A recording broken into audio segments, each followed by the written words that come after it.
Toyota no se volvió gigante solo por fabricar coches. Se volvió gigante porque convirtió la disciplina en una máquina capaz de repetir calidad, cortar desperdicio y controlar el caos a una escala que casi nadie más pudo sostener. Esa es la parte que mucha gente no ve cuando mira el logo. Ve pickups, Corolla, Hilux, Land Cruiser, Prius, híbridos, taxis, concesionarios, comerciales limpios, familias, reputación de confiabilidad. Pero Toyota no se hizo Toyota por publicidad bonita ni por diseño seductor. Se hizo Toyota porque tomó algo que parecía aburrido, el método, y lo volvió una forma de poder industrial. Y cuando una empresa aprende a hacer eso, deja de competir solo por producto. Empieza a competir por sistema, por ritmo, por precisión, por capacidad de fabricar millones sin romperse del todo por dentro. Ahí está la verdadera fuerza de Toyota, no en un coche, en una disciplina que terminó gobernando fábricas, proveedores, tiempos, inventarios, trabajadores y hasta la forma en que medio planeta empezó a pensar la producción.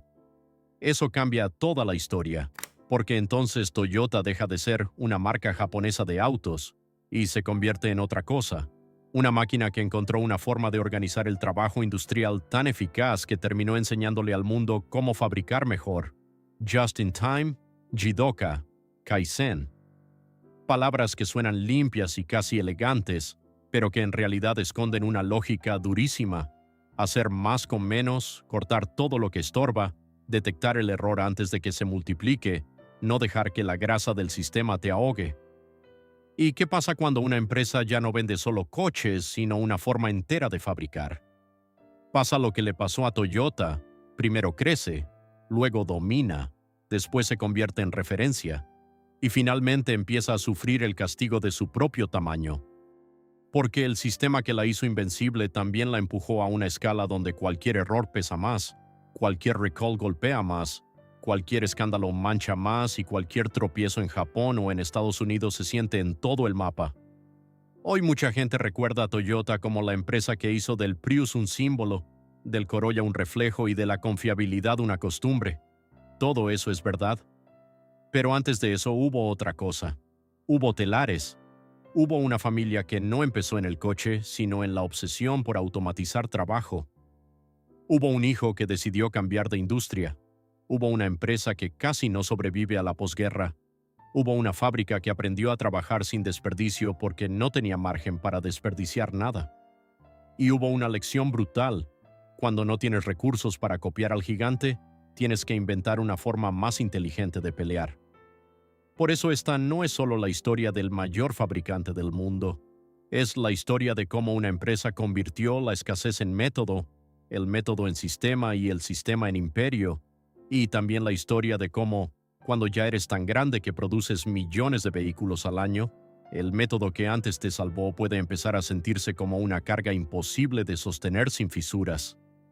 Porque esa es la pregunta que empuja toda esta historia.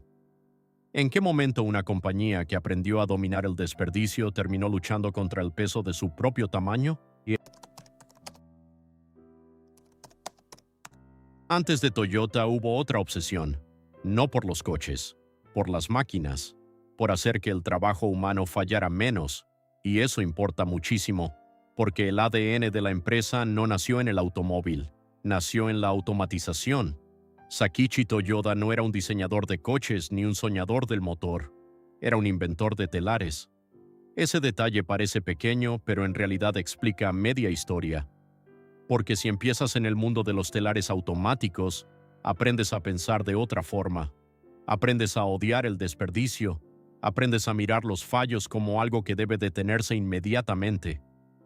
Aprendes que una máquina no debe seguir trabajando mal solo porque ya arrancó. Y esa idea iba a viajar intacta desde el textil hasta el automóvil. De hecho, una de las raíces de lo que después se llamaría Jidoka viene justo de ahí. Máquinas que se detienen cuando detectan un problema. No por elegancia, por supervivencia, por lógica. Porque dejar que el error siga corriendo cuesta demasiado. Esa mentalidad parece técnica, pero en realidad es filosófica, y Toyota iba a construir un imperio entero sobre ella. Luego aparece Kiichiro Toyoda, Y aquí es donde la historia deja de ser un relato de taller para convertirse en una apuesta enorme. Kichiro mira más allá del negocio textil y entiende que el futuro no está solo en fabricar mejores telares, está en fabricar vehículos.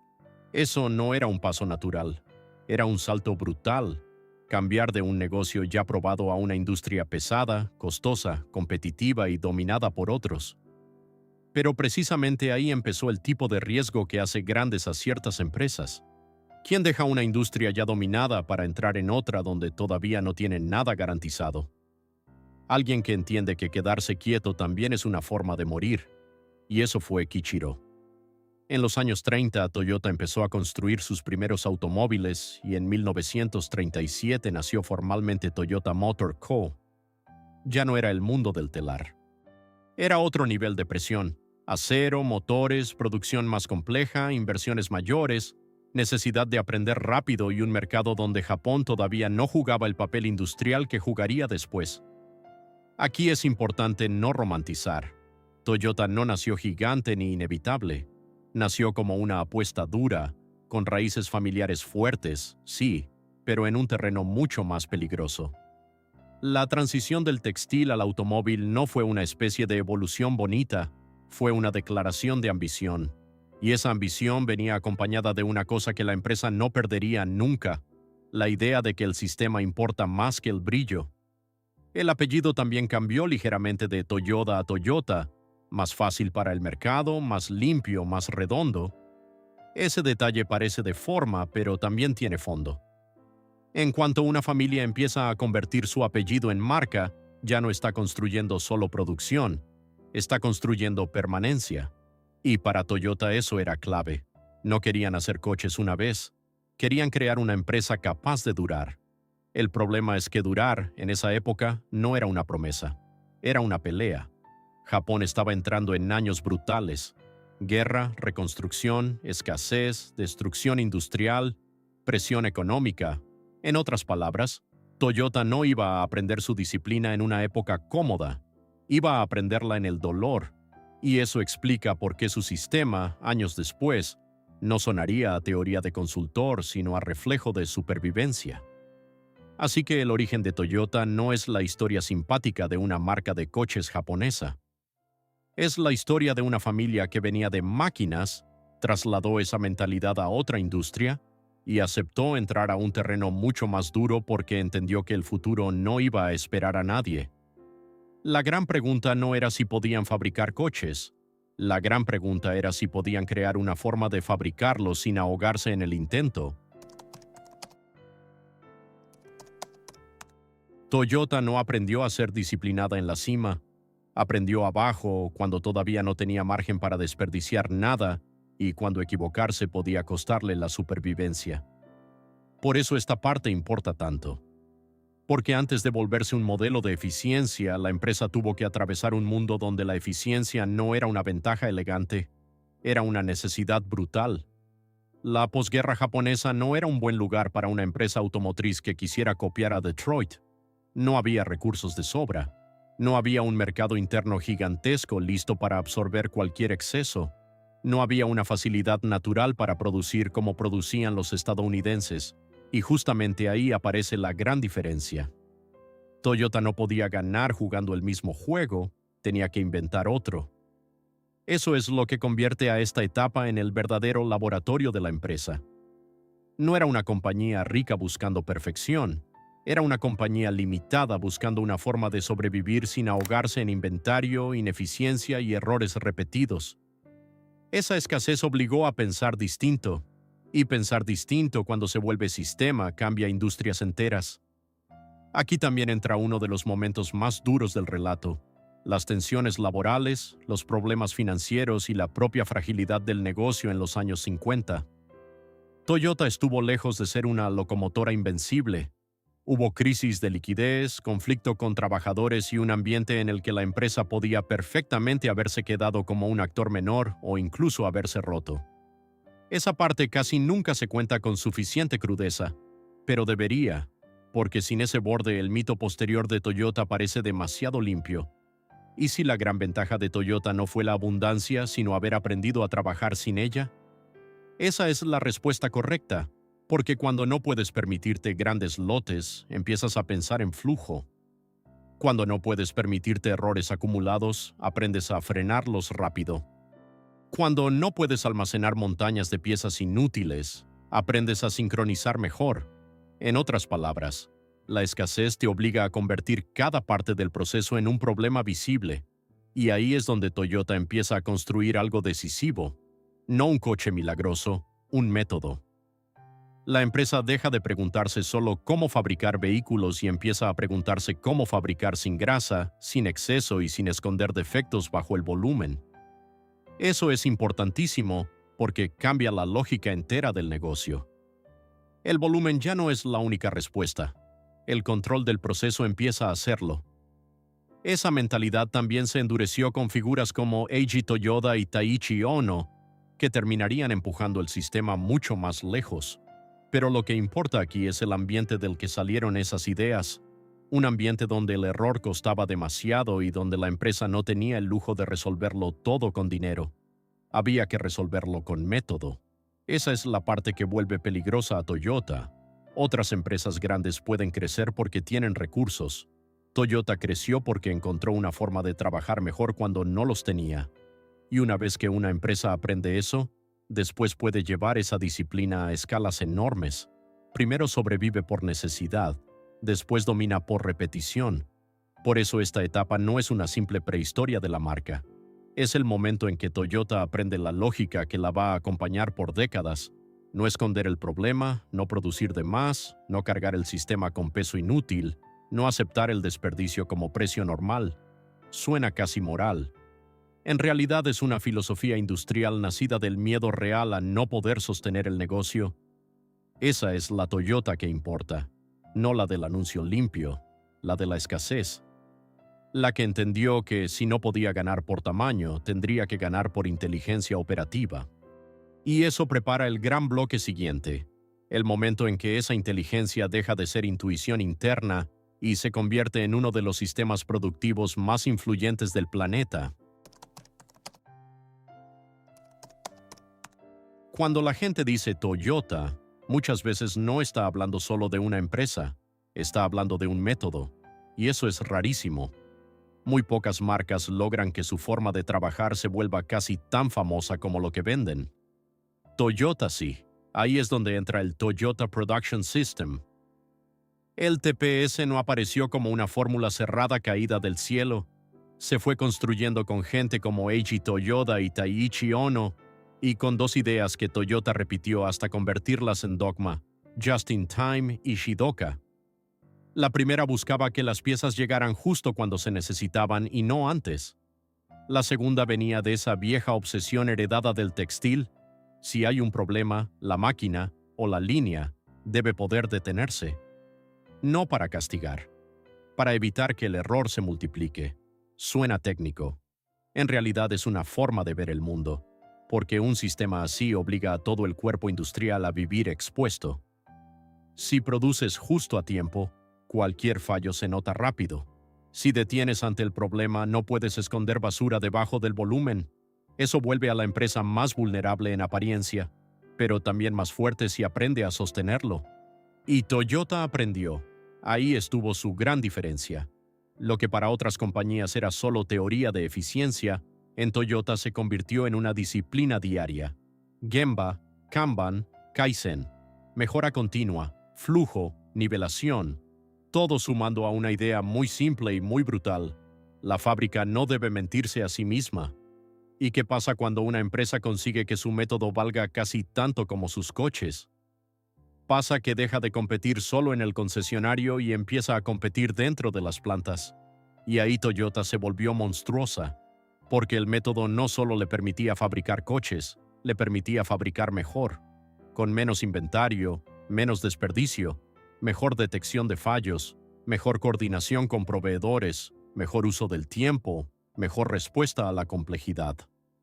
Esa es la parte que muchas historias populares de Toyota simplifican demasiado. No fue magia japonesa. No fue una cultura superior abstracta. Fue una disciplina operativa convertida en sistema, empujada durante años hasta que resultó demasiado eficaz para ignorarla. tan eficaz que el mundo entero empezó a estudiarla, copiarla, imitarla, malentenderla y venderla en libros y consultorías. Pero ahí está también la trampa, porque un sistema tan fino funciona muy bien cuando todo alrededor responde, cuando la disciplina se mantiene, cuando los proveedores acompañan, cuando la calidad de la información es real, cuando la organización todavía tiene la energía de corregirse. El problema de volverte leyenda por tu método es que si después te equivocas, el golpe es doble. No solo falló un coche, falló la empresa que enseñaba a otros cómo no fallar. Toyota todavía no estaba ahí en este bloque. Aquí todavía estamos en la fase ascendente, la del método que parece resolverlo casi todo, la del respeto casi religioso por el detalle, la de la fábrica que no quiere producir basura ni guardar exceso, la de la empresa que empieza a demostrarle al mundo que existe otra manera de hacer automóviles sin depender del despilfarro de los grandes lotes, y eso cambia por completo el tono del negocio. Toyota ya no es solo una marca japonesa ambiciosa, empieza a aparecer un estándar, una referencia, una especie de religión industrial para gente obsesionada con mejorar operaciones. Ahí gana muchísimo poder, pero también empieza a cargar una presión gigantesca. Cuando el mundo te mira como ejemplo, ya no te deja equivocarte con la misma facilidad. Por eso el TPS no es solo un capítulo técnico. Es el momento en que Toyota deja de ser una empresa que quiere crecer y se convierte en una empresa que empieza a dictar cómo se debe crecer. Y cuando una compañía alcanza ese nivel, tarde o temprano paga un precio por esa autoridad. Con el sistema en su sitio, Toyota ya no tenía que pensar solo en sobrevivir. Ahora podía pensar en conquistar. Y eso cambia todo, porque cuando una empresa encuentra una forma estable de fabricar mejor, lo siguiente no es descansar. Lo siguiente es salir a por el mercado.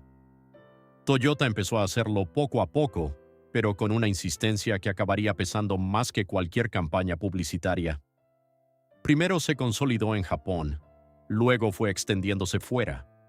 Estados Unidos se volvió una obsesión inevitable, y no porque fuera fácil, sino porque ahí estaba el verdadero examen.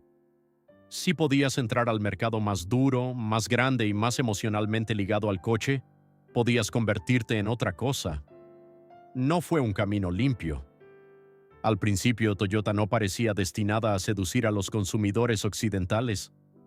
Sus coches eran percibidos como pequeños, extranjeros, poco glamorosos. Pero la empresa no fue por glamour. Fue por una grieta mucho más poderosa: confiabilidad, consumo, valor, repetición. Mientras otros vendían músculo y tamaño, Toyota empezó a vender lógica. Y la lógica, repetida suficientes veces, termina pareciendo sentido común. Ahí está una de las grandes lecciones de la marca. Toyota casi nunca dominó el mercado gritándole más fuerte al consumidor. Lo dominó enseñándole que la compra inteligente podía verse como un Corolla, un Camry o una pickup que arrancaba siempre, gastaba menos y pedía menos drama. Esa clase de dominio es más lenta, pero también más profunda, porque entra por la vida diaria. ¿En qué momento una marca deja de parecer extranjera y se convierte en el coche normal de millones? Ese fue el gran triunfo. Toyota dejó de sentirse exótica y empezó a sentirse confiable, y cuando eso ocurre, el crecimiento cambia de escala. La empresa ya no vende por curiosidad ni por novedad, vende por repetición, vende porque la gente empieza a recomendarla como si fuera obvio, vende porque entra en el radar familiar como elección sensata. Vende porque la flota, el taxista, la familia, el concesionario y la experiencia acumulada empiezan a empujar todos en la misma dirección. Esa expansión también endureció a la empresa, porque para conquistar Estados Unidos y otros mercados no bastaba con tener buen método interno. Había que construir presencia, producción local, adaptación, red, proveedores, reputación y músculo. Toyota lo hizo sin perder del todo su lógica central, y eso es lo que la volvió tan fuerte. No solo creció, sino que llevó consigo su disciplina. Luego vendrían golpes de imagen importantes, sí. Pero antes de eso hubo años donde Toyota parecía la respuesta perfecta a muchas cosas al mismo tiempo: calidad, eficiencia, racionalidad, fiabilidad y escala. La empresa se fue acercando al punto donde ya no era solo uno de los grandes fabricantes del mundo, era el fabricante al que otros miraban cuando querían entender cómo se hace bien. Y ahí aparece el riesgo, porque cuanto más éxito se acumula, más se agranda la sombra de la caída posible.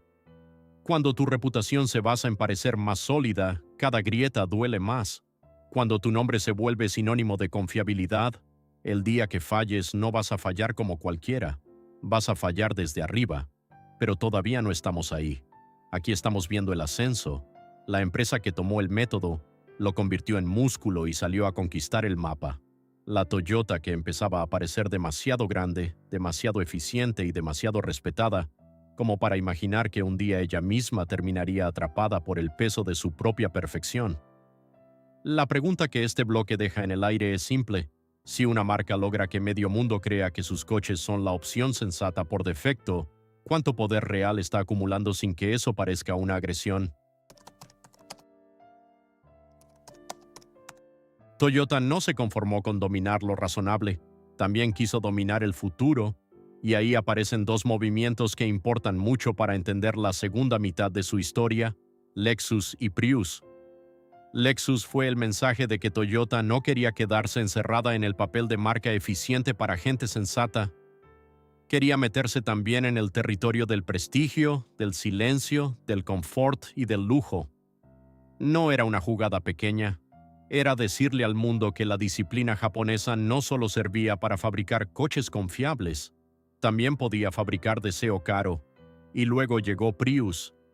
En 1997, Toyota lanzó el primer híbrido de producción masiva. Eso no fue solo innovación técnica, fue una jugada de posicionamiento histórico. Mientras otros todavía dudaban cómo vender el futuro, Toyota puso en la calle un coche que parecía adelantado a su tiempo. Prius no solo ahorraba combustible, vendía una idea, la de que Toyota no era solo la mejor en fabricar bien el presente, sino una empresa que ya estaba tomando posiciones en el siguiente gran cambio. Eso fue enorme, porque le dio a la marca otra capa de autoridad. Ya no era solo eficiente, ya no era solo confiable.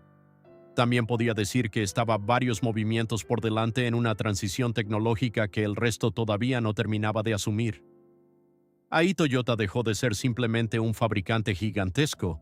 Empezó a parecer una empresa con capacidad de definir hacia dónde se movía la industria. ¿Y qué pasa cuando una compañía empieza a ganar tanto en el presente como en la idea del futuro? Pasa que el aura se vuelve peligrosamente fuerte. Toyota entró a una etapa donde parecía capaz de hacer casi todo bien: fabricar millones, mantener calidad, expandirse, entrar al lujo, adelantarse en híbridos y ganar reputación.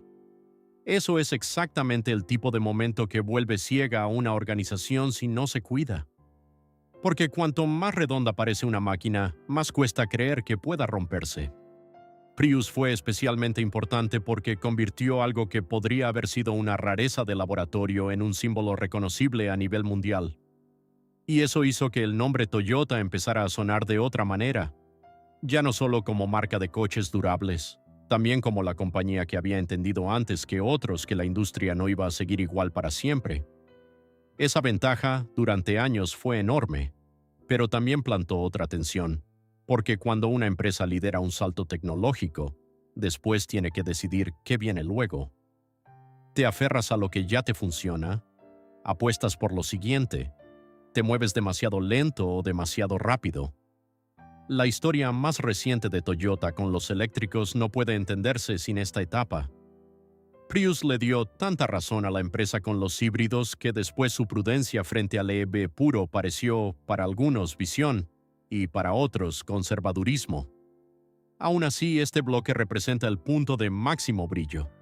La Toyota, que parecía poder ocupar varios pisos del mercado a la vez: popular, fiable, global, lujosa y adelantada tecnológicamente. Es difícil exagerar lo peligrosa que se vuelve una empresa cuando consigue ser percibida así, y es precisamente por eso que lo que vino después pegó tan fuerte, porque no cayó una marca cualquiera, cayó la que parecía haber encontrado la receta perfecta entre escala, calidad e innovación, y cuando esa empresa tropieza, el mundo no lo toma como una anécdota, lo toma como una grieta en el modelo mismo. La pregunta ya no era si Toyota podía fabricar el futuro. La pregunta empezaba a cambiar. ¿Puede una empresa tan grande seguir controlando el presente sin que algo se le escape? El problema de construir una reputación casi perfecta es que el día que falla algo, no falla solo una pieza, falla la promesa completa. Y eso fue lo que pasó con Toyota entre 2009 y 2010, cuando la empresa quedó atrapada en uno de los golpes reputacionales más duros de toda su historia.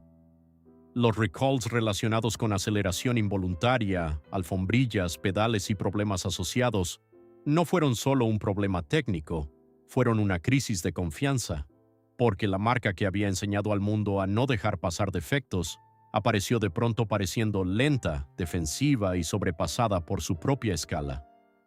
Reuters llegó a describir aquello como un epic breakdown y recordó cómo las retiradas desde fines de 2009 sumaban decenas de millones de vehículos a nivel mundial. Ese es el punto donde todo se pone realmente interesante, no por el escándalo en sí, sino por lo que revela. Toyota había pasado décadas enseñando que el problema debía hacerse visible, atacarse temprano y no esconderse bajo el volumen. Pero cuando el volumen ya es gigantesco y el mercado es global, incluso el método más admirado puede verse ahogado por su propio tamaño. Lo que antes era una ventaja casi moral empezó a parecer una estructura demasiado lenta para reaccionar con la velocidad que su leyenda prometía. ¿Y qué pasa cuando la empresa que enseñó a no ocultar errores parece reaccionar tarde ante sus propios errores? Pasa exactamente esto. El golpe es doble, porque no se daña solo el coche, se daña la autoridad, se daña la superioridad operativa, se daña la sensación de que Toyota estaba por encima de la torpeza industrial normal. De pronto el gigante disciplinado parecía otra corporación más, capaz de crecer demasiado, escuchar demasiado lento y tardar en aceptar el tamaño real de un problema. Eso dolió muchísimo más que cualquier pérdida de ventas inmediata, porque el recall crisis no atacó un modelo de coche, atacó el corazón del relato Toyota, y ese relato era valiosísimo. Si el mundo dejaba de creer que Toyota reaccionaba mejor, fabricaba mejor y controlaba mejor, entonces la empresa ya no era Toyota de la misma manera. La respuesta interna y pública fue fuerte. Comparecencias, disculpas, revisión, presión política y regulatoria, investigación y mucha necesidad de reconstruir confianza. Akio Toyoda, además, tuvo que exponerse de una forma que no todos los líderes corporativos están dispuestos a hacer cuando la crisis llega. Y eso dejó otra lección. A cierta escala el apellido vuelve al frente. Cuando todo va bien, el sistema habla. Cuando todo va mal, alguien tiene que salir a dar la cara. El recall crisis también dejó al descubierto una tensión que venía creciendo en silencio. Cuanto más grande se hacía Toyota, más difícil era sostener intacta la pureza de su viejo sistema. Más plantas, más proveedores, más mercados, más velocidad, más complejidad. El TPS seguía ahí, sí, pero ahora tenía que gobernar una criatura tan enorme que el riesgo de que algo se escapara ya no era teórico, era estructural. Y aún así esto no mató a Toyota. Eso es importante. La hirió, la obligó a corregirse, le quitó una parte del aura. Le recordó al mundo que ninguna leyenda industrial está por encima del fallo, pero no la derribó. Lo que hizo fue otra cosa. La convirtió en una empresa ya no solo admirada, sino también probada por el fracaso. Y eso cambia mucho una historia. A partir de aquí, Toyota ya no podía vivir solo del mito de la perfección. Tenía que vivir también de su capacidad de reconstruirse cuando la perfección había demostrado no existir. Después del golpe, Toyota no desapareció, no se hundió, no se rompió como se rompen otras empresas cuando una crisis reputacional les toca el corazón. Hizo algo más interesante, se reacomodó. Y ese reacomodo la llevó a otra fase, una donde la empresa ya no se presentaba solo como la dueña del mejor método, sino como un gigante que sabía absorber golpes y seguir siendo enorme. Eso importa mucho porque una compañía puede ser brillante en el ascenso y mediocre en la recuperación. Toyota no fue mediocre. Siguió sosteniendo escala, siguió empujando híbridos, siguió vendiendo por millones y eventualmente volvió a colocarse en la cima mundial por volumen. Reuters recordaba ya en 2007 a 2008 que iba camino de superar a GM y en enero de 2026, Toyota reportó un récord de 11,3 millones de vehículos vendidos en 2025, manteniendo por sexto año consecutivo el primer lugar mundial como grupo. Pero este tramo no debe contarse como una simple victoria estadística. Debe contarse como la etapa en que Toyota aprendió a vivir con una contradicción. Por un lado, seguía siendo la referencia de la producción disciplinada. Por otro, ya sabía que era vulnerable al peso de su propio tamaño. Esa conciencia cambia la forma en que un gigante se mueve. Aquí también conviene meter otra capa importante, la estrategia tecnológica. Mientras parte del mercado pedía una carrera directa hacia el eléctrico puro, Toyota defendía una lógica más cauta y más amplia: híbridos, híbridos enchufables, hidrógeno, eléctricos de batería, según el mercado y el momento. La empresa la llama Multipathway. Para unos eso fue visión pragmática, para otros una forma elegante de llegar tarde. ¿Es prudencia o es miedo cuando el gigante no quiere abandonar lo que ya le funciona? Esa pregunta persigue a Toyota hoy, porque Prius le dio tanto poder en híbridos que la empresa parece haber ganado el derecho a desconfiar de modas demasiado rápidas. Pero al mismo tiempo, esa misma prudencia hace que muchos la vean como un titán que a veces se mueve con más calma de la que exige un mercado que cambia violentamente. Aún así, Toyota ha seguido empujando. Reuters reportó en 2025 que planeaba lanzar 9 eléctricos en Europa entre 2025 y 2026 y también ampliar producción EVT en la región. Es decir, la empresa no está quieta, pero tampoco se mueve con la ansiedad de otros fabricantes que parecieron entrar a la electrificación casi en pánico. Toyota sigue haciendo lo que hace casi siempre: moverse desde sistema, no desde histeria. Eso la fortalece y la limita a la vez. La fortalece porque no la obliga a perseguir cada giro del mercado como si fuera el último. La limita porque el mundo ya no siempre premia la lentitud inteligente. A veces exige agresividad, relato y velocidad simbólica. Y ahí Toyota parece menos cómoda que en el terreno de la eficiencia sostenida. Por eso esta etapa no es una simple recuperación heroica, es la instalación de un nuevo equilibrio. Toyota ya no es la empresa inocente del método perfecto. Es una corporación inmensa, curtida, que sigue dominando, pero ahora bajo una presión distinta: la de demostrar que su prudencia no es inmovilismo y que su tamaño todavía puede convivir con la velocidad del cambio. La gran pregunta no es si sigue siendo enorme. Claro que lo es.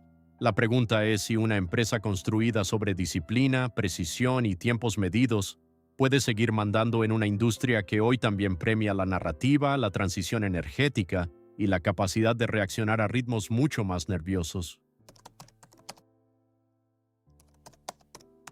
Nada tan grande sale limpio para siempre, y Toyota tampoco. En 2024, las irregularidades en certificaciones de modelos volvieron a golpear a la empresa y al sector automotor japonés. Reuters reportó inspecciones, datos erróneos o manipulados en solicitudes de certificación y después una orden del gobierno japonés exigiendo drastic reforms a Toyota tras encontrar nuevas violaciones. La compañía dijo no haber hallado más casos después, pero el daño ya estaba hecho.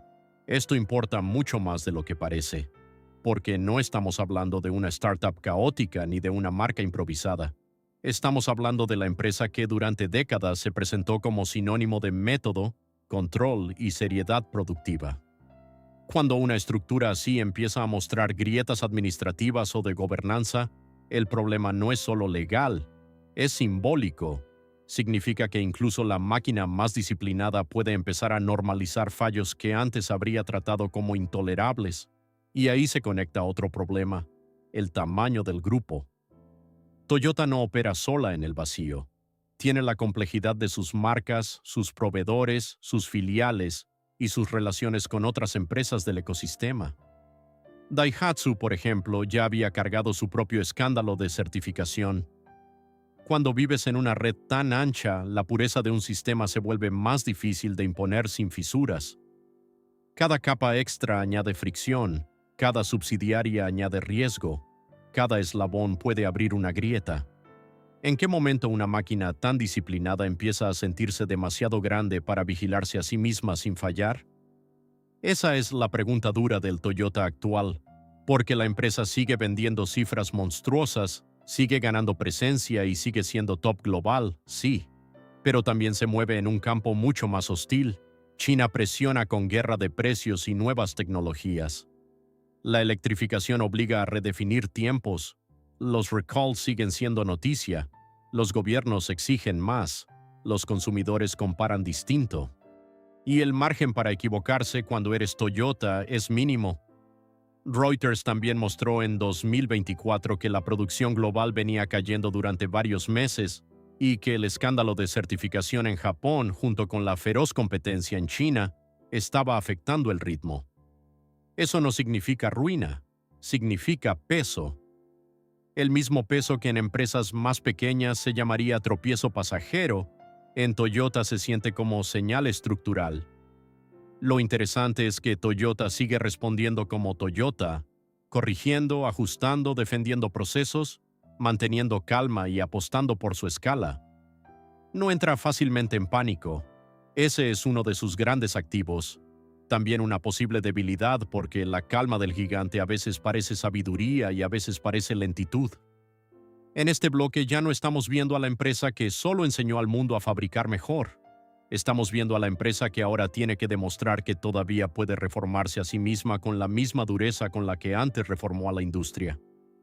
Esa es una prueba mucho más difícil. Una cosa es imponer disciplina cuando aún estás creciendo. Otra muy distinta es imponértela cuando ya eres casi un continente industrial. Por eso la Toyota actual es más interesante que la Toyota legendaria, porque ya no vive en el territorio cómodo del ejemplo incontestable. Vive en el terreno mucho más duro donde tiene que defender su tamaño, su método y su relevancia al mismo tiempo, y ahí cada grieta pesa mucho más que antes. La pregunta final de esta parte es inevitable. Si incluso Toyota empieza a sentir que su propia estructura pesa demasiado, ¿qué significa eso para el resto de la industria que intentó copiarla? Después de recorrer toda esta historia, Toyota ya no parece solo una empresa de coches, parece una idea industrial convertida en imperio, y esa es exactamente la clave. No ganó únicamente porque vendiera bien, ganó porque convirtió una forma de trabajar en una ventaja tan poderosa que durante décadas logró fabricar, exportar, escalar y enseñar al resto del mundo cómo se construye una máquina seria. Eso es lo que hace tan fuerte a Toyota, que no se volvió inmensa por un golpe de suerte ni por una campaña genial. Se volvió inmensa porque encontró una forma de convertir la escasez en disciplina, la disciplina en sistema y el sistema en dominio mundial. Muy pocas compañías pueden decir algo así sin sonar a eslogan. Toyota sí puede, porque de ahí salió de verdad su poder. Pero también por eso su historia es más dura de lo que parece, porque cuando la autoridad de una empresa está construida sobre la idea de control, cada descontrol duele el doble. Cuando tu leyenda depende de no desperdiciar, de reaccionar rápido, de no dejar pasar errores, de ser ejemplo, entonces los recalls, las irregularidades y las caídas de producción no son solo problemas operativos, son ataques al corazón del mito. Y aún así, Toyota sigue ahí, no como una reliquia, ni como una empresa nostálgica. Sigue mandando, vendiendo por millones, empujando híbridos, entrando en eléctricos con su propia lógica y sosteniendo una escala que aplastaría a la mayoría. Eso también importa, porque la verdadera fuerza de Toyota no fue nunca parecer perfecta, fue ser capaz de absorber golpes enormes sin perder el centro. ¿En qué momento Toyota dejó de ser solo una automotriz y se convirtió en una de las máquinas industriales más influyentes del mundo? Probablemente en el instante en que entendió que un coche no es solo un coche, que cada vehículo es la salida visible de una filosofía, que detrás del metal hay sistema, detrás del sistema hay disciplina. Detrás de la disciplina hay una historia nacida en telares y escasez, Y detrás de todo eso hay una empresa que no solo quiso fabricar automóviles, sino gobernar la forma en que se fabrican. Eso no la vuelve intocable, ya vimos que no lo es, tampoco la vuelve moralmente superior, la vuelve interesante, peligrosamente interesante, porque enseña una lección brutal. El método puede volverte grande, pero el mismo método, llevado a una escala monstruosa, también puede empezar a asfixiarte si ya no eres capaz de vigilar cada parte con la dureza con que antes vigilabas una sola planta. Toyota ayudó a cambiar el mundo del automóvil. Ayudó a cambiar fábricas, proveedores, MBAs, consultores, manuales de operaciones, logística y hasta la forma en que la industria habla del desperdicio. Eso es muchísimo más grande que vender coches. Es vender una manera de entender la producción moderna, y justo por eso su historia pesa tanto. Porque no estamos mirando solo una marca famosa, estamos mirando una empresa que logró convertir un método en autoridad global y que ahora, en un mundo más rápido, más eléctrico, más competitivo y más expuesto, tiene que demostrar que su vieja disciplina todavía puede sostener un monstruo del tamaño que ella misma construyó. Si te gustó esta historia, deja tu like, suscríbete al canal y entra a los otros videos, porque aquí vas a encontrar muchas más historias como esta.